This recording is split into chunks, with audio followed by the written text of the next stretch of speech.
In this episode, we're going to make authentication feel concrete by comparing three common approaches: single-factor authentication, multi-factor authentication, and risk-based elevation. Authentication is the act of proving you are the identity you claim to be, and it matters because nearly every security decision depends on it. Beginners often think authentication is simply typing a password, but that view hides two important realities. Passwords are easy to steal or guess, and not every login attempt carries the same level of risk. Sometimes a basic check is acceptable, and sometimes you need stronger proof because the action is sensitive or the situation looks suspicious. Single-factor methods can be simple and convenient, but are more vulnerable to compromise. Multi-factor methods add stronger assurance by requiring multiple kinds of evidence. Risk-based elevation uses context and signals to decide when to ask for more proof, so the system can be both secure and usable. The goal of this lesson is to help you understand what each approach means, what it protects against, what it does not protect against, and how an ISSAP-level architect chooses and combines them without turning authentication into a constant frustration for users. Before we continue, a quick note.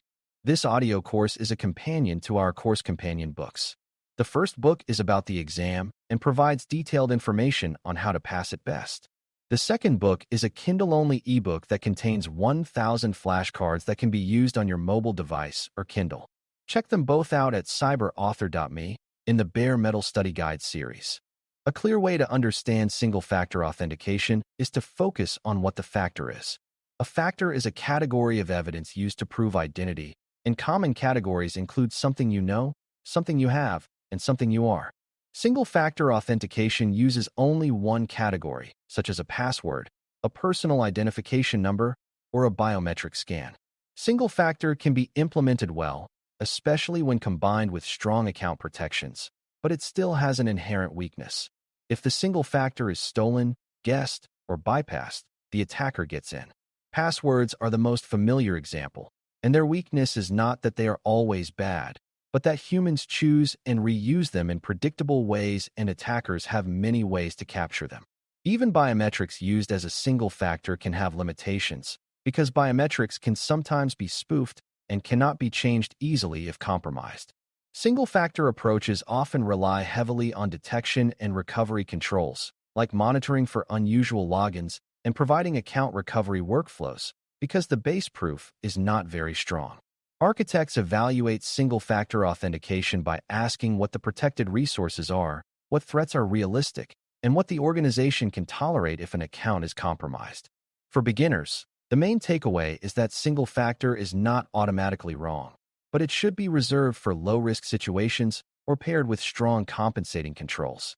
Multi-factor authentication, MFA, means using two or more factors from different categories, such as something you know plus something you have, or something you have plus something you are. The key is that the factors should be independent, so compromising one does not automatically compromise the other. MFA improves security because it raises the attacker's burden. Stealing a password alone is not enough if the attacker also needs a hardware token or a biometric verification. It also helps reduce the impact of common attacks like phishing, though it does not eliminate them, because attackers can still trick users into approving a login or can steal session tokens after authentication. MFA implementations differ in strength, and beginners often assume any second step is equally protective, but that is not true.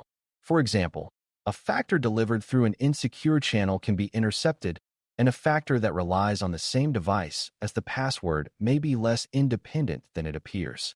Still, as a general architectural principle, MFA is a major improvement for accounts that access sensitive data or perform high-impact actions.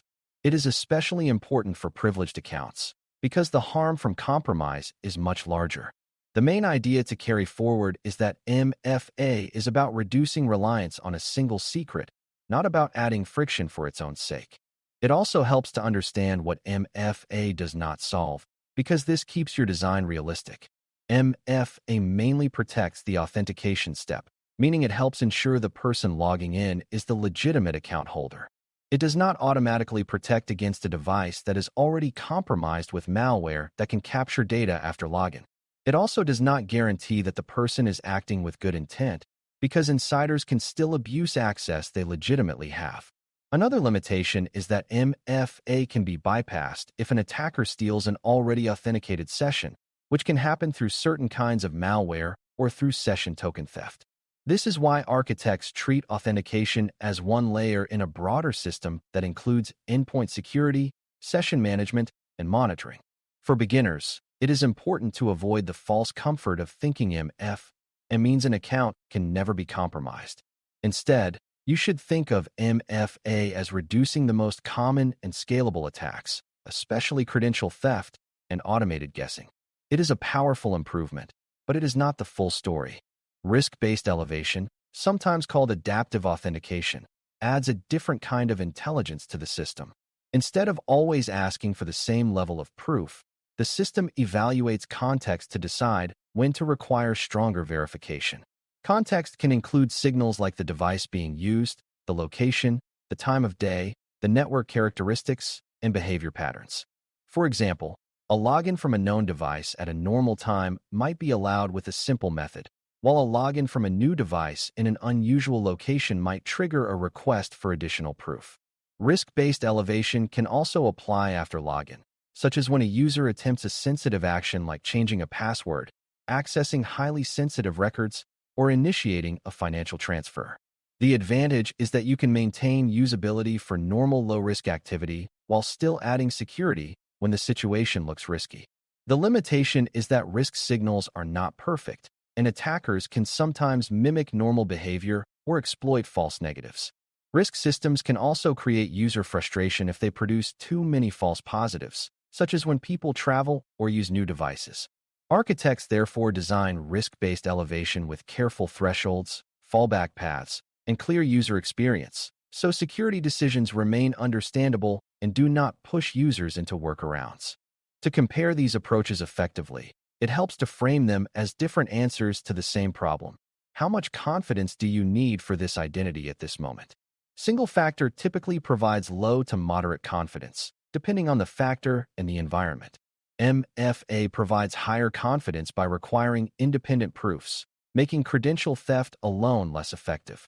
Risk-based elevation provides variable confidence, increasing assurance when risk is high without always demanding maximum friction. In practice, strong designs often combine them, using MFA as a baseline for certain accounts and risk-based elevation to decide when to step up further.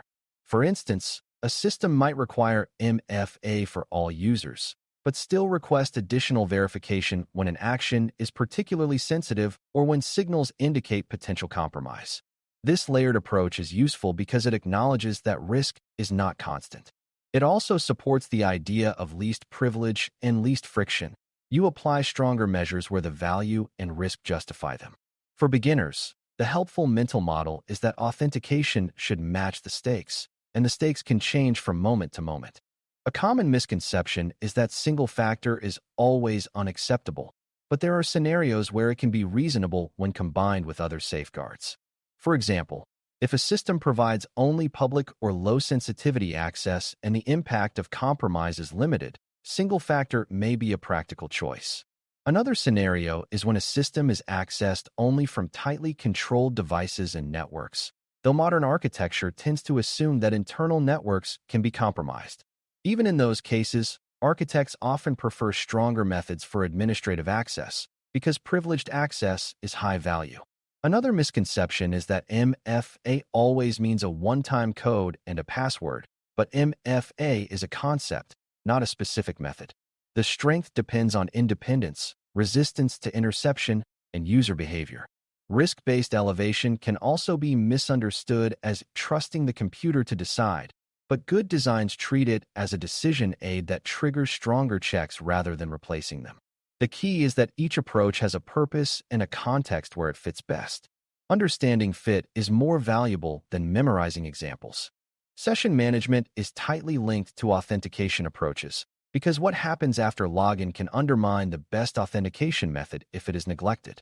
If a session remains valid for a long time without rechecking identity, an attacker who steals the session can act without needing to pass authentication again.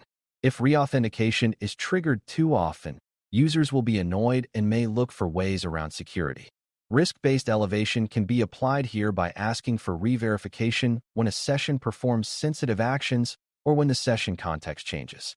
Another important point is that authentication should be bound to the session in a secure way, meaning the system should prevent session hijacking and should detect anomalies like impossible travel or sudden device changes. While we are not going into configuration steps, the architectural lesson is clear. Authentication is not a single moment. It is part of an ongoing relationship between the user and the system. Designs that treat authentication as done once and forgotten create a gap where attackers can exploit persistence. For beginners, the takeaway is that good authentication includes thinking about how long the proof remains valid and when you should ask again. Account recovery is another area where authentication approaches can be weakened because recovery processes can bypass normal protections. If a user can reset a password through weak checks, then strong MFA at login may be meaningless because attackers will target the recovery path. Risk-based elevation can help by requiring stronger verification for recovery, especially when recovery signals look suspicious. Recovery also ties back to identity proofing because if the system does not have reliable proof of the user's identity, recovery becomes guesswork. Architects therefore design recovery to be consistent with assurance level. High-assurance accounts should have high-assurance recovery methods, and low-assurance accounts may have simpler recovery. This consistency is a hallmark of good architecture because it closes the side door attackers often use. It also improves user understanding because users see that important accounts require more careful handling. For beginners, the key idea is that authentication is only as strong as the weakest path to account control. If the weakest path is recovery, attackers will choose it. When deciding which approach to use, architects also consider organizational realities like user population diversity, device types, and support capabilities. A workforce that uses managed devices may support stronger device-based factors more easily than a public consumer system. A system used by people with accessibility needs must offer methods that are inclusive and do not lock users out unfairly. A system that supports emergency responders or critical operations may require authentication that remains usable under stress and during outages.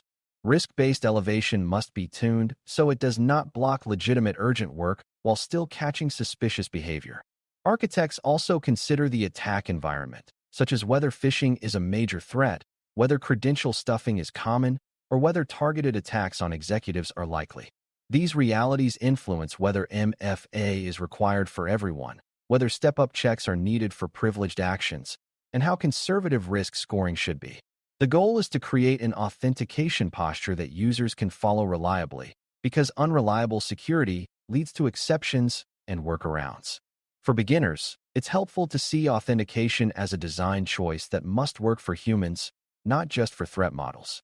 Defining authentication approaches is about matching confidence to risk using tools like single-factor, MFA, and risk-based elevation in a coherent, layered way.